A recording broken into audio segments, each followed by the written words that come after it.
Yo, what is good, Bench Mob? After another couple weeks, man, this consistency's wild. We're back with a lot to talk about. DJ and Mike are here. DJ obviously plays 18 sports a day, and he just finished his 16th season of 2020. So, DJ, what's up, man? How's it going? We're back. Yes, I was mentioning before the break. So I had three volleyball leagues that I was in. Those are all over with now. I did win the championship of one of them. It was we had three of my friends, like all had different teams in this league. So seven teams in the league. Three of them are basically just like one group of people like divided out so that everyone could play. And we absolutely obliterated the competition, lost like a combined two or three sets all season long to these squads. We were just blowing them out. And then in the championship, we had my buddy Cullen fly back from Vegas to compete in the championship, and it paid off. We got the win, and so we've got bragging rights until the next time we try to run this against them. Nice job. Happy for you. Thank you, thank you. Mike, what's good, man? No, I was just going back into my mind thinking about when I've had very, very many similar experiences playing rec league kickball and flip cup. So it's like a combined league that I'm in, but because of COVID, it's just our whole summer, like our spring season got canceled, and then our fall season it's not happening. So it's just like, I was really reminiscing just now, just thinking about my dominance in rec league kickball, and I'm just kind of jealous in general. But besides that, I mean, things are great.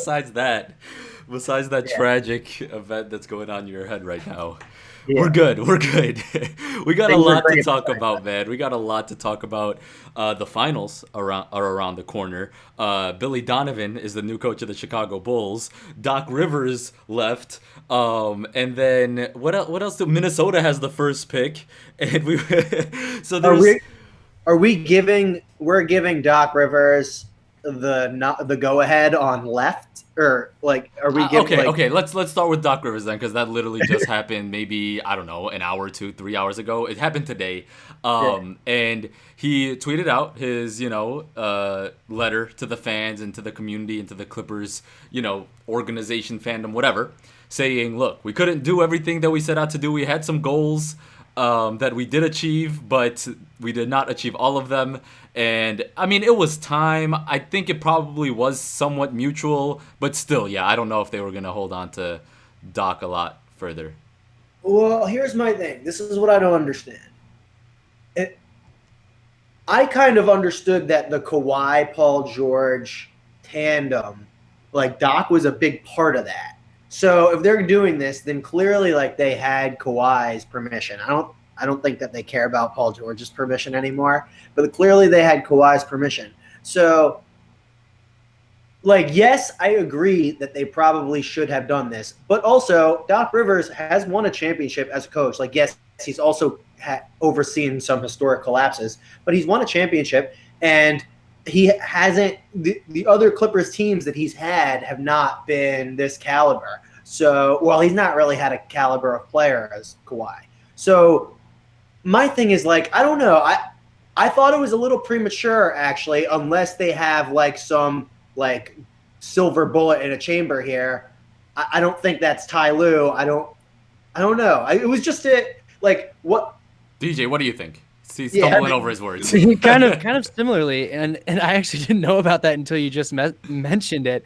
So I wonder the same thing, if like they're just expecting Ty Lue to slide in there. Like Sam Cassell, I guess, was on the team as well and has a pretty glowing review from Doc apparently. But it's just crazy that that's now, if I'm reading this correct, the sixth vacancy. Like Houston doesn't have a coach, Indiana, Philly, Oklahoma City, New Orleans, and now the Clippers, because your Knicks and your guys' Bulls already have ones. But yeah, like I don't know who the next person to come up is. I feel like it could just be like Ty Lue.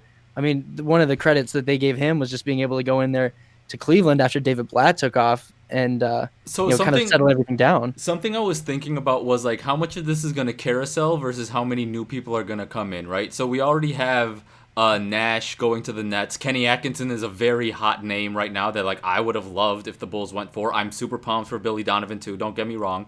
We'll get to that as this coaching discussion goes on. But Mike D'Antoni's obviously probably going to have a chance somewhere. And it's interesting because there's a lot of big name coaches too, and big name or different scenario fits. Right? You have Kenny Atkinson, who's probably going to go to some either about to break through or a young team that's going to develop. Like Billy Donovan has his role, and then the Clippers' role, I don't know, is that D'Antoni? Is that like an existing? Mike, what do you think? Well, that's the thing is like, Doc Rivers is a high-profile coach. Oh, Doc him too. He'll get a job too from that's someone. The thing, though. But what I'm trying to say with the Clippers is like Doc Rivers made like $10+ million a year. He once ran that entire organization.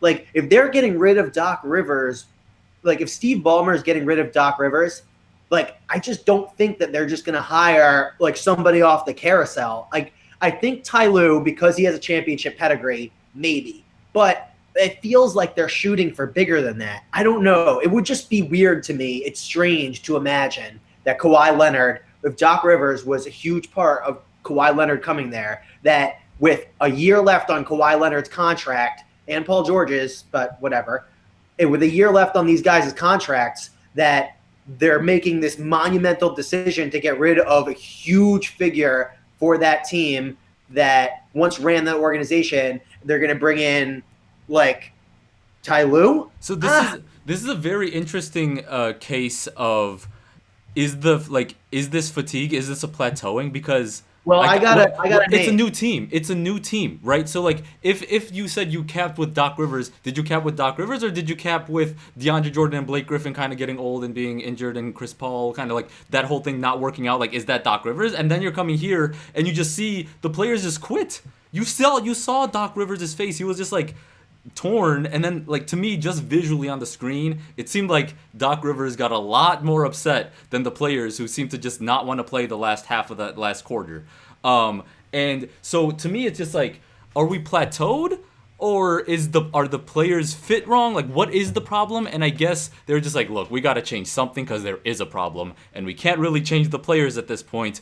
So Doc, like, I don't know what the conversation was, obviously speculation, all of this. But it's just interesting the decision-making that needs to go on with someone as acclaimed and successful as Doc. I got a name. Go. So his name was thrown around for the Nets. But what about a little bit of Kawhi Pop reunion in Los Angeles? Kawhi Pop. I wonder if the problem was with Pop or with or because like I don't know if that like relationship. I feel like I don't know if that relationship is gonna do. Steve Ballmer doesn't take small swings. I feel like he's gonna take a big swing here. I'm just saying, keep an eye out for that one. It feels juicy, right? No, it doesn't. It doesn't to me, honestly. It seems like it has zero legs. Let's move on to Billy Donovan. And the Chicago Bulls is like completely shut down Mike over there. Billy Donovan, I mean, I'm pumped that he's the coach. Check out the APB show that I have started to host recently, Advanced Pro Basketball, that we talked about this there too. But to me, it was just like he did a great job with OKC. He clearly has experience with young players, and the only problems that he really had when he did was when it was like Westbrook and Melo and Paul George, was like we clearly see now that Paul George did what he did on the Clippers, like there might be something there. I don't know, again, just speculation, but the characters were tough when Billy Donovan first entered, and when the characters on the team kind of meshed, they were very, very overly successful, over expectations, everyone's expectations. So this team is a new organization, new management, ready to break through. And I feel like I'm super pumped with Billy Donovan. I don't know, DJ, do you have any thoughts? Well, I think you said it. I mean, teams are on different trajectories. When you have a team like the Clippers that are ready to win a championship, it's weird that, Doc Rivers, a coach that has been there, done that, is out. For the team like the Bulls, trying to get back into a regular swing of the playoffs, a few drafts in the lottery here, trying to stack some talent. A guy like Billy Donovan, I mean, I think that he really showed a nice track record with OKC this past year. Like you said, I mean, a lot of teams were picking him to be in the 30s. I thought the Wolves were going to be better than that team. I was looking at them and I was like, they're mincemeat. Let's go. And then suddenly they're on the cusp of making it to the second round of the playoffs. And so I think that it's probably a pretty good fit there for them. I definitely don't think that you're wrong to be excited about that one. I would, when we get there, say maybe differently about Mike, just because I was there with Coach Tibbs and it didn't go as well. But I think that he'll be fine, and then we'll see if they're ready to take a step. Bulls were dealing with a ton of injuries last year. Didn't really have the whole team for the essence of the season. Young players getting stunted by injury there, so hopefully everyone's healthy, ready to go, and they might have a breakthrough season where they challenge for or secure a playoff spot. Mike, any Billy Donovan thoughts? I was never really impressed. But I was never really unimpressed. I think that he is like a league average, maybe slightly above average coach. Why? He's going to bring a level of consistency. It's hard for me to really discern what level of OKC's relative success over the last few years was because of Billy Donovan. And by the way, his name is Billy Donovan. It's not Billy Donovan. Is it? Really? I don't know. I think it's the Irish thing. I don't know. I'm just guessing, but gonna tell you I'm completely right regardless. I'm just guessing. I've always called it Billy Donovan. So, I don't know how much of their success is because of him or just that they have a really stable and well-run organization and they draft quality players and Chris Paul came. So I don't know. Then with that said, he is a massive upgrade over Jim Boylan. There's just no doubt about that. I think Chicago has a lot of talent. I think that their front office with the limited choices that they've had over the last few years have made pretty wise decisions and drafted competent players and acquired pretty solid pieces. So with that said, I feel if you upgrade the coaching from where it's been over the last couple of years to something that's league average, then in the Eastern Conference, you're probably gonna get a team that is going to be more competitive. So, I think it's interesting. Choosing the words wisely. I love that. Yeah, listen, I don't have championship expectations for the Chicago Bulls, but with that said, it can't be worse than Jim Boylan. And what I do think that it's actually, I think kind of if you look at it from the other side, I think that the OKC's decision to move on from him, or whether or not that was a mutual decision, which I think it may have been because I think his contract was up, I think that really does signal that Chris Paul does not seem long for Oklahoma City. That's probably a conversation for another day, but it seems to me that they are in the mode of let's get this tax bill off our hands. We have all this treasure trove of picks. Let's build out around Shea or who knows, maybe we can put together a package and build around a better young star or Shea and another young star or whatever. So they got the assets to figure it out. You can't have what they have and not figure it out. It seems to me though that the Billy Donovan run in Oklahoma City was kind of fixated around the idea of them being relatively competitive in the Western Conference. And since they're sort of signaling maybe heading in a different direction and rebuilding a little bit, it seems to me that is an indication of a Chris Paul trade on the horizon. Yeah, Chris Paul also probably was just all right, look, let me just show you what I got. I'm clearly the best player on this team. I want to end my career at somewhere where I can compete. I don't want to have this contract seem too egregious or whatever. Yeah, it's probably an overpay because he can't play the minutes that you need from a guy you're paying 40 plus mil, but the experience he brings, the quality of play, it could be that last piece, the third piece to a really good competing team. I don't know what's going to happen. We'll see. But that's, again, a discussion for another day. Let's get into the finals, though. Shit. I know there's a lot of topics, but the finals are about to happen on Wednesday. I want to preview this. I also want to just start with Jimmy Butler and the Heat, man. Jimmy is in the fucking finals. Anyone who listens to the Bench Mob, anyone who listens to anything that I do knows that I am as happy as I would be if the Chicago Bulls went to the finals. Like that adrenaline rush of a fandom I've never had for anything other than the Bulls besides this Heat run, and I'm super pumped. Let me just go back to you, DJ, who we haven't heard from a lot. Like you were on the we had Jimmy but we pissed him off or traded him away type thing, like just like I am. But where do you end on the other side? Because Minnesota was a little bit more reckless than Chicago. There's been so many of those tweets of like Minnesota fans like seeing Jimmy now be the number one option on a team going to the finals. Bam Adebayo is obviously incredible, but like Carl is good. Like I would say most people might want Bam if they were picking between Bam and Carl. But it's not like super crazy because it's crazy how fast that happened. It's crazy. That's what I was gonna say. It happened very literally 2 months ago. Is probably Cat. I mean, literally like what Bam is right now is almost what Cat was supposed to be when basically his rookie year he guarded Steph Curry on a switch and stayed in front of him, and then everyone that summer was like, if we could start our franchise, we're starting it with Cat, and then suddenly the next year it's like, wait, he can't play defense, he's out. But essentially, yes, I've been thinking about that all the time. We've talked about that trade all the time because, again, we took Justin Patton instead of OG Anunoby, and I was getting on the plane to Europe on the phone with my brother saying we're getting OG. If we get OG, at least something helps. But obviously, it wasn't a cultural fit. Wiggins, no longer on the team.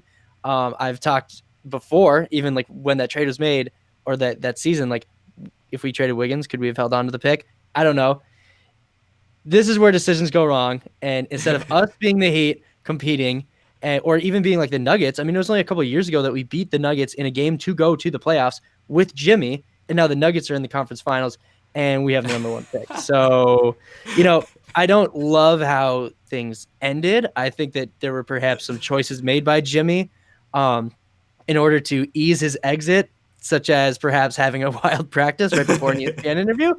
But I'm happy for him. This Heat team's fun. Like they're so confident right now. Tyler Herro is awesome. I mean, Bam's block on Tatum in game 1, not to mention the performance he just had here in game 6. Like, this is just a sick team right here. I've always been a little bit of a fan of Goran Dragic. Like, glad to see him back and competing. So it's going to be one heck of a matchup seeing what I think people would probably say is the best, like, collection of talent really perhaps overachieving compared to expectations since, like, the Detroit Pistons, because they don't have guy who was getting MVP votes, and typically in the finals, like you need an MVP dude getting it done for you to get you there. Mike, dude, I love the Heat. Okay, I love the Heat. I mean, they're amazing, and I hate the Heat. Like as a Knicks fan, I hate the Heat, but I love the Heat. I mean, we talked about it when we were doing our pods in the summer, in June and July, and previewing what the bubble was going to look like. We talked about the Miami Heat. We talked about Heat culture and like their consistency and their preparation and how they always overperform based relative to expectations. And I think that just what a lot of people aren't really talking about is that we had an off season. We had a pseudo off season, and some players were able to get personal work in, and some players weren't. And the jumps that you're seeing in certain players are, yes, some of them are like, wow, like you're incredible in the playoffs. Like, look at this performance that you're having, jump. And then some of them, which I think that you're seeing with Bam and Tyler Herro in particular, and then maybe I think Jamal Murray as well, but you never know with Jamal Murray. But with Bam and Tyler Herro, I think you're seeing a leap that these guys would have made in their off seasons going into next season, and they just made it in the same season because they had an off season before the playoffs. And so I think you're seeing this Tyler Herro leap, which is, I mean, his relationship with Jimmy Butler, and just I think that there is an element there of like he found his vet that is perfect for him and is enabling him, and the situation is enabling him to reach like his fullest potential, which is incredible. I mean, he looks like Devin Booker. It's amazing. And then at times he looks like he could be better than Devin Booker, like soon. And then Bam is just Bam is otherworldly. He is the most versatile weapon right now in the NBA. He's like if Draymond Green was also like 6'10" and 260 and like one of the most explosive players in the league. It's crazy. He's bulldozing Giannis, you know, like that's the type of shit we're seeing from him. He's locking up Kemba, locking up Tatum, like swatting shit, and then going and getting his own buckets now. What was that, like 32 points, 15 boards? And he can take the ball from the top of the key and set up an offense and like collapse a defense and like distribute. It's amazing.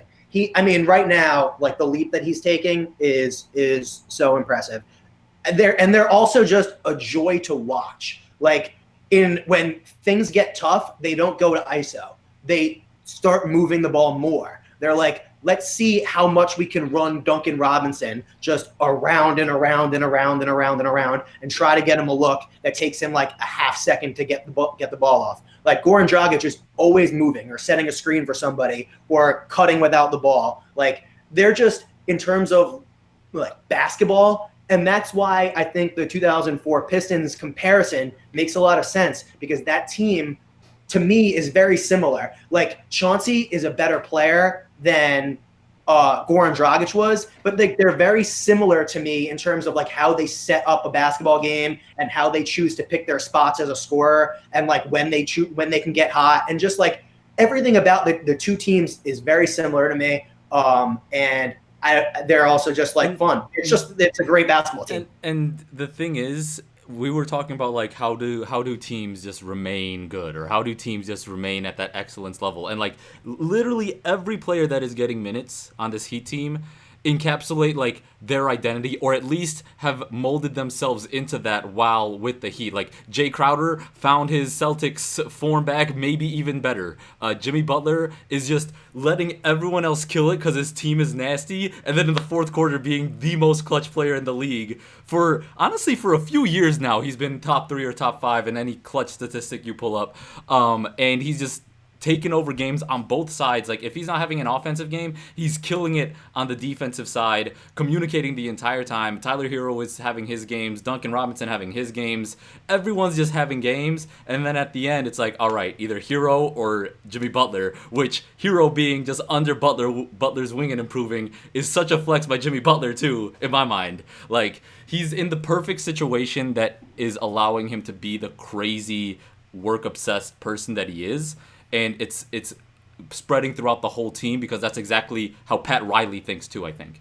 And it's just amazing to watch. But I think we all got our word in on the Heat. Let's move on to saying goodbye to the Celtics real quick before we move out west.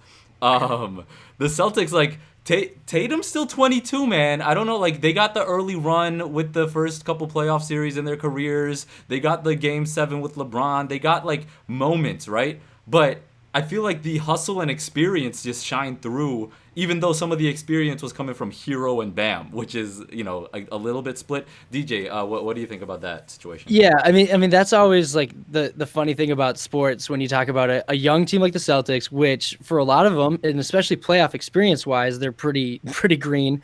I mean, they did have that conference finals run from a few years back, but now, you know, as they're moving away, I think that was still like the Isaiah Thomas years. Yeah. We get Kemba in there. I'm pretty sure it's his first time out of the first round of the playoffs. Yeah. Jason Tatum, obviously. I mean, that was the big one, is you needed, I think if you're the Celtics, Jason Tatum to be the best player on the floor to win those games. And he just wasn't. And the Heat, I mean, my God, they're fearless. And we already covered them, but like there's no fear from those guys. And Mike made a good point about, you know, when the going gets tough with the Heat, they're moving the ball, they're still cutting, they're finding good offense. You know, the Celtics were kind of stagnating late in some of those games, maybe, you know, pulling up some kind of bad threes or taking some poor shots, like Marcus Smart getting 22 looks in Game 6, not quite what you want if you're the Celtics. So we'll have to see. They still have a great team. Like you said, most of their core, Jaylen Brown and Jason Tatum, are just starting on their second contracts. If you think of like OKC, similarly with Kevin Durant and Russell Westbrook, right? Like they showed it pretty well early in some of those playoff runs.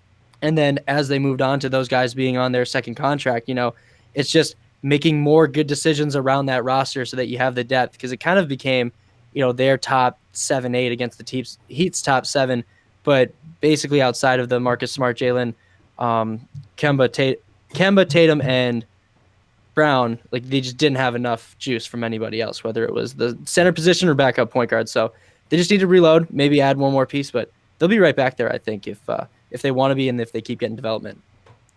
I'm with you. I mean, I shed no tears for their departure, but I think that they caught a Heat team at the worst possible time where like the Heat were just peaking. But I think part of it is, if I was going to be more like judgmental, and I did say this a lot to friends while watching their games, to me, they appeared a bit like mentally weak. Like when they had that lead, the other night, right? They were up by 6 in the fourth quarter, and they just completely collapsed. And you knew Miami was going to punch them back in the face, but you would think, like, okay, like we'll take their punch, like let's battle down to the stretch here. And they just completely wilted. And I wasn't surprised when it happened. And to me, I was like, I don't know. There's something missing with the team, because the team, if you just look at it on paper, talent-wise, is a great team. Like, they're really, really good. They've missed on the margins in the draft, I think, a lot in the last few years. Like, if you just look at some of the young players that are contributing to other teams in the playoffs, right? The Celtics in particular stand out for like how many minutes they're being forced to give to guys like Shemi Ojale and Grant Williams and Robert Williams, where if they had a Tyler Hero in the Romeo Langford spot, for example, that could be the key to unlocking their entire team. So I feel like they've missed on a lot of those young players, and that's really hurt them. And then I just feel like, I don't know, there's something missing. Like, it might have to do with their chemistry. Like, it feels like Jaylen Brown and Jason Tatum, which I think is the fulcrum and the heart of their team, and Marcus Smart, it feels like those three like each other as teammates, and they seem to have like a decent chemistry. But I don't know, maybe there's just like some kind of rift there where it doesn't really seem like those three are all in together, and I feel like that's what it takes for them to like get over that next hump and like make it to the finals. I think they're all in that sense, but I don't know if they figured out the best way to connect all the pieces. Like, the Heat are like on a string. Like, Tyler and Duncan Robinson are constantly in motion and constantly a threat at any given time. Jay Crowder is always a spot up threat, so wherever he's at, you need a guy on him. And then Jimmy Butler is going to cause havoc. The whole defensive lineup is ridiculous. Like, Duncan Robinson, Dragic, and Tyler Hero, the guys you would say are maybe their weak links on defense, are going crazy. Like, they're just hounding people. Like, they're such on a string. And that's kind of, I think, one difference between the team chemistries. And I wanted to mention that Tatum looked like he was trying to show he was the best player on the court, and Jimmy acted like he just knew he was like it didn't matter if Jimmy had 10 points. He carried himself like he was going to win that game. And Jason Tatum, it seemed like unless he had that crazy game, he wasn't really going balls out. I don't know, there were a lot of times where the Heat just visibly looked like they were trying a lot harder, and that those minutes were more than the minutes that Celtics looked like they were trying harder, and that happened too, and that's why the Celtics won 2 games. But it wasn't just about the shots, I feel like. It was about who was diving quicker, and I feel like that question answered a lot of the situations we saw in the game, honestly. Like, I don't know if they're mentally weak, I just think they had a weaker chin. They couldn't take the punch, you know?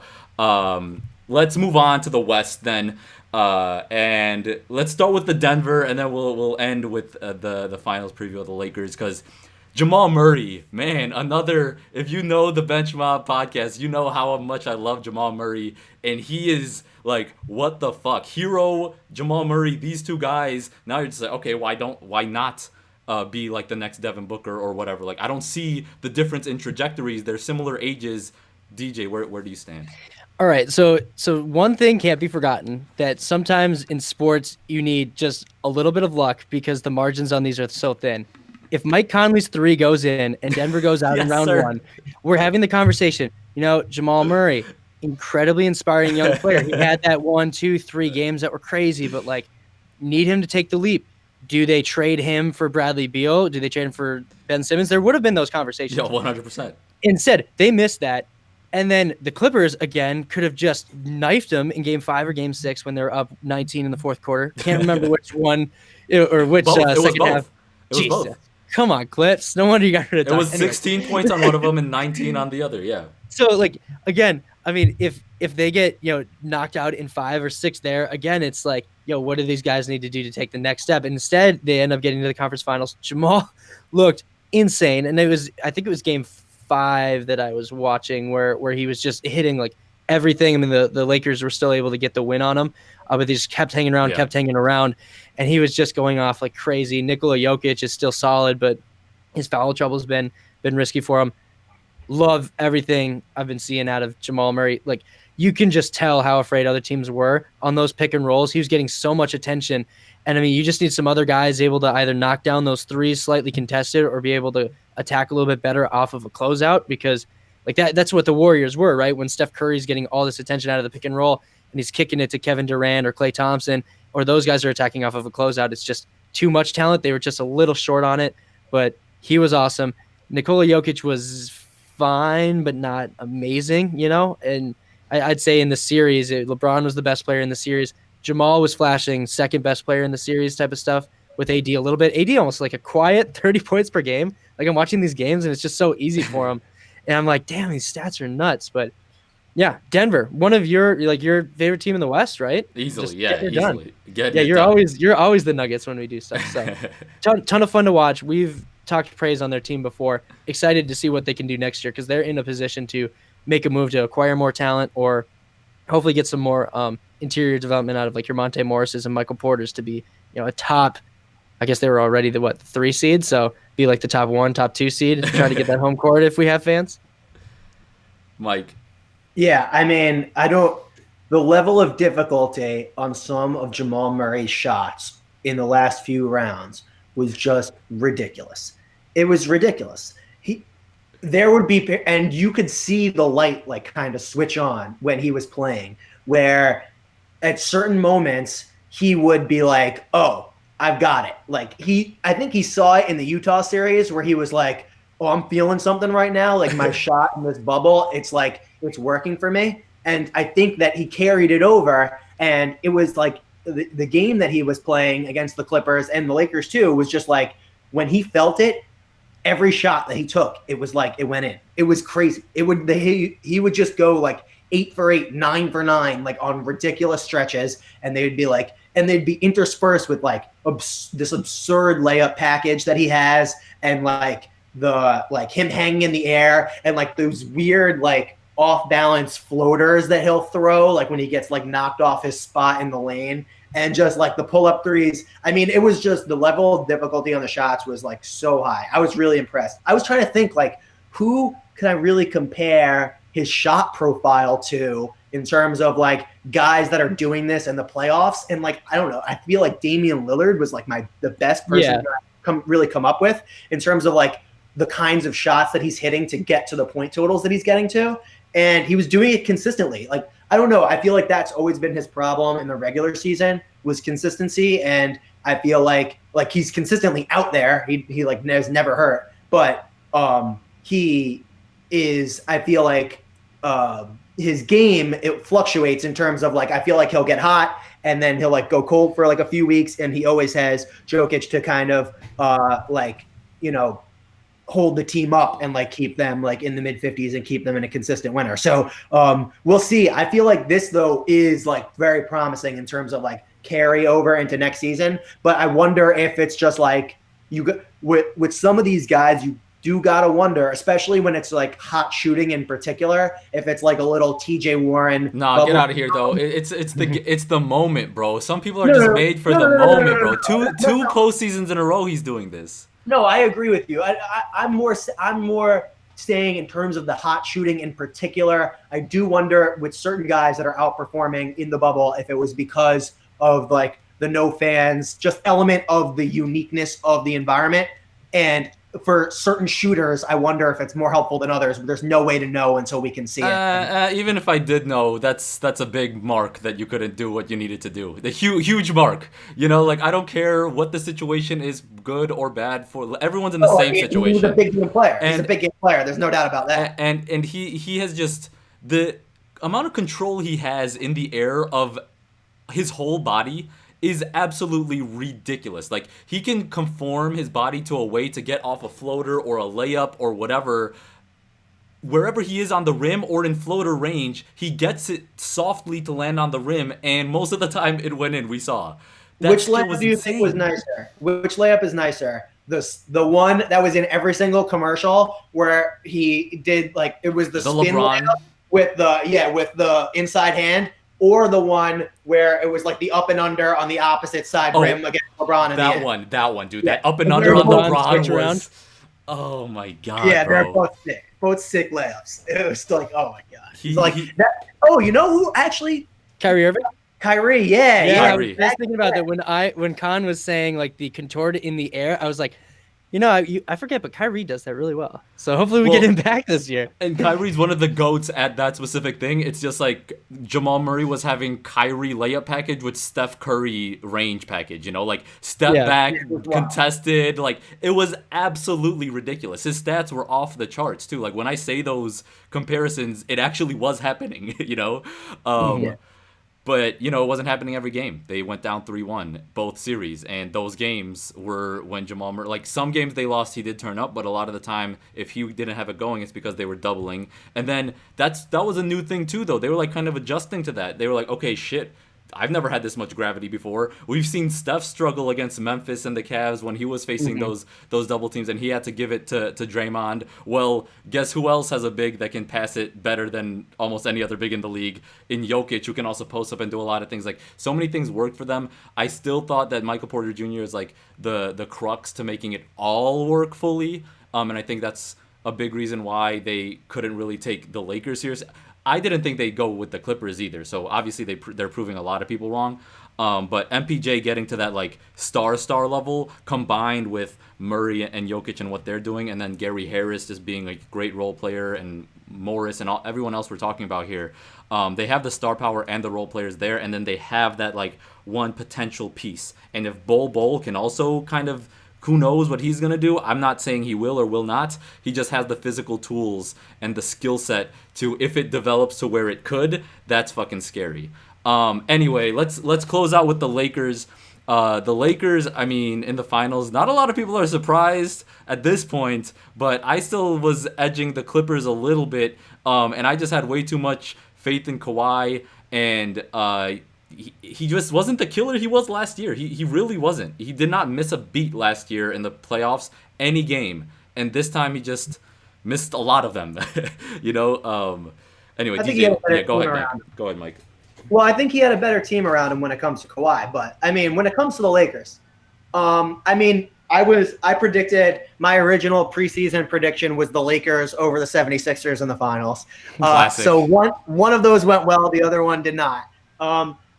And I had said it all along. I think that the LeBron AD combination is a force to be reckoned with. It's a perfect pairing in terms of how their games complement each other, both offensively and defensively. And so I'm not surprised to see them here. I think that they're playing great basketball. LeBron looks fantastic. There's an element of his game that's not where it was a couple years ago when he was in Cleveland, in terms of he can't give you the 35, 12, and 10 every night in the playoffs anymore. He can give you that 3 out of 5 nights, but the other 2, his scoring, his shot might not be there, or there's just going to be something about the game that he's still trying to figure out, and whatever. And so, he's still, I think, a top 3 player in the world, and he's just an incredible playoff player and has so much experience, and he just exerts his will on the game, which if you don't have a style that can counter that with enough force, then he just dominates and takes over. AD has been playing great. I have always been a little bit skeptical on him as a playoff player. We had obviously never really seen it before in earnest. And he's playing great basketball right now. Whoa. What do you mean? Is that 4-0 against the Blazers? Does that not count? Because that was absolutely ridiculous coming off one of the craziest seasons that we've seen individually. I'm just saying he really never really made any noise in the second round of the playoffs, and he's been in the league for he's like a legit vet and is like already on pace to be one of the greatest power forwards of all time, and never made any noise in the second round playoffs. That's all I was saying. But either way, regardless, I mean, he's been playing great. With the caveat, though, is, I mean, at his position, he hasn't really played anybody in these playoffs. Like, I mean, Nurkic is whatever. Hassan Whiteside's a nobody. The Rockets have no players over 6'8", and Jokic defensively is just not that like he's not really anything to be concerned with. And so I feel like we haven't. If he was going to not live up to the moment, he hasn't really had an opportunity to do so. You know, so in terms of AD disappointing in the playoffs, he has so far been gifted 3 opportunities to dominate. I don't know if that's going to happen again. And so when my skepticism with the Lakers, really it starts with him and then it extends to LeBron. And like I was saying before, if LeBron can come out and be vintage LeBron, like 35, 12, and 10 every single night, dominate the game, like I think the Lakers win this series in 7 games. I don't think he has that anymore. And so I think the Heat win the series in 6 games. Got the prediction in there. I think that they're a better team. I think that this is going to come down to who's the better team. I will say this. This is the caveat to my prediction. If the series goes to 7 games, I like the Lakers in 7. I think LeBron in a game 7 is too much of a force to be overcome, but I don't think it gets to a game 7 because LeBron in those game 1s, except for that one game 1 against the Warriors, in game 1s, LeBron likes to like feel out the series. He likes to feel out his opponent, try to figure him out, and he doesn't really exert his will in those game 1s very often. And I wonder if the Heat can steal a game 1 and then that gives them the inside track to winning in 6, just like they did against Boston. So that's my prediction. You know, I love the emotional side of these things, and DJ, I'm gonna go right to you with like, is LeBron really gonna show up to the Heat NBA Finals?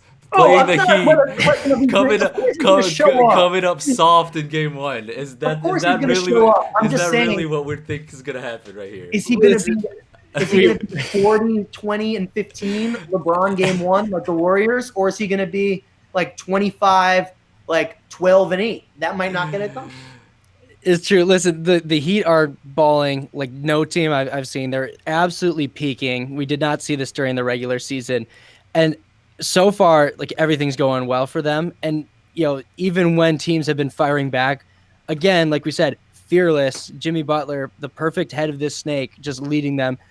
Not like any one of them needs to give it on any. Whereas the Lakers, if it's not LeBron and AD giving you at least 60 plus points, you're probably going to lose. I mean, I don't know what their record is when they score less than 60, but like, it's just, where is it coming from? I mean, now we've seen with the Heat with, Jimmy, Bam, and Tyler all, and I think even Goran maybe during this playoff run, like all giving like 30 plus point efforts at different times. So like, you don't know who's going to give from like an individual game.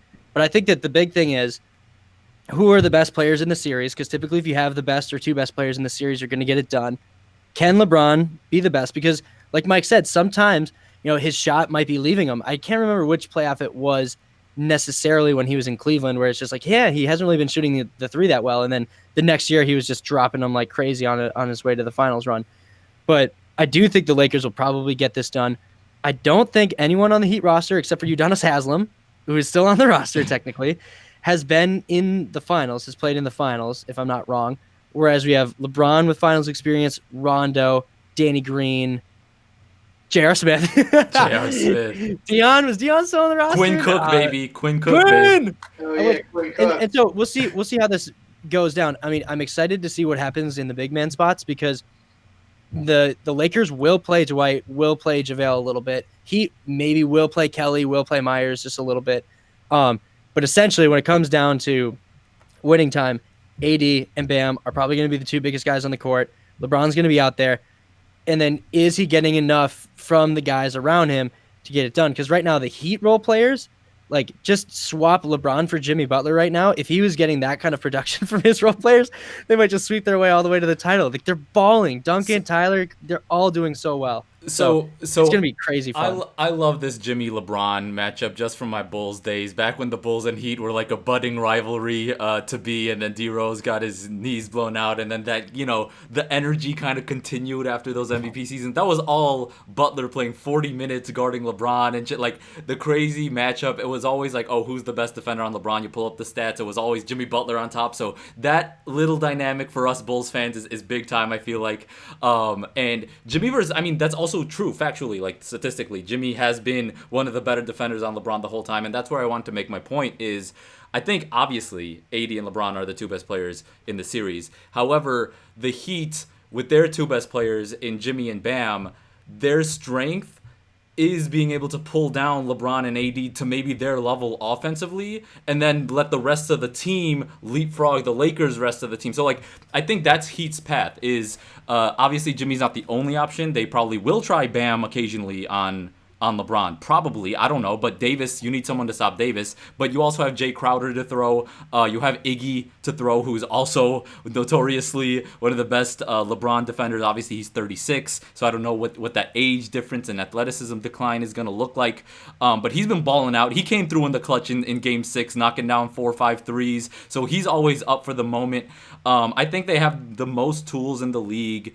Besides, like, other teams maybe match them in terms of, like, the Clippers probably matched them with Kawhi and PG to stop LeBron, but no one had both to stop both AD and LeBron. As Mike pointed out, AD had a kind of easy ride, and even with Portland and then the Nuggets and then even the Rockets, they didn't really have like the best LeBron defender too. Like PJ Tucker, cool, but he's a little bit slow-footed when it comes to LeBron, and he's gonna slow him down, but he's not gonna give it back on the other end like some of these other class players we're talking about here. So I just think the Heat have so much that's going for them. I don't know who's going to stop it when Goran and Hero are both lighting it up at separate times. Like, they don't have that defender.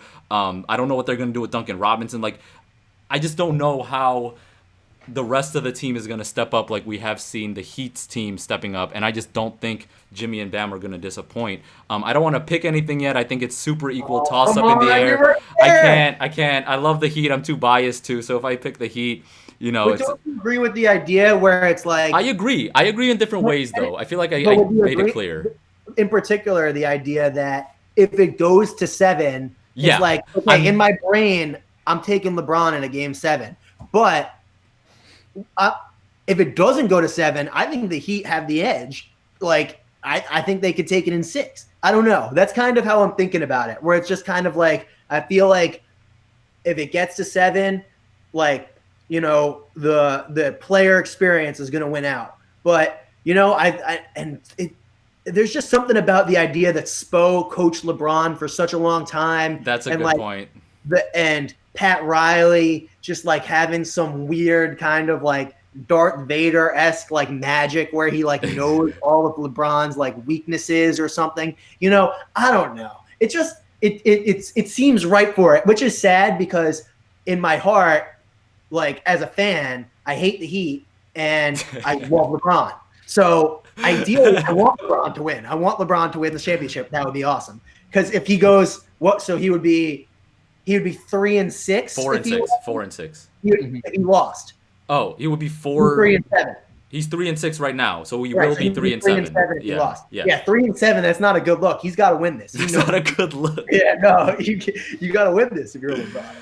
Oh man, so many different matchups. This series, I never expected it to be real with the Heat. I always wished and kind of hoped and kind of thought maybe if things broke right it could, but I never wanted to predict it. And like everything that you possibly could have hoped for. I loved your off-season comment, Mike. Like, I think that's so true.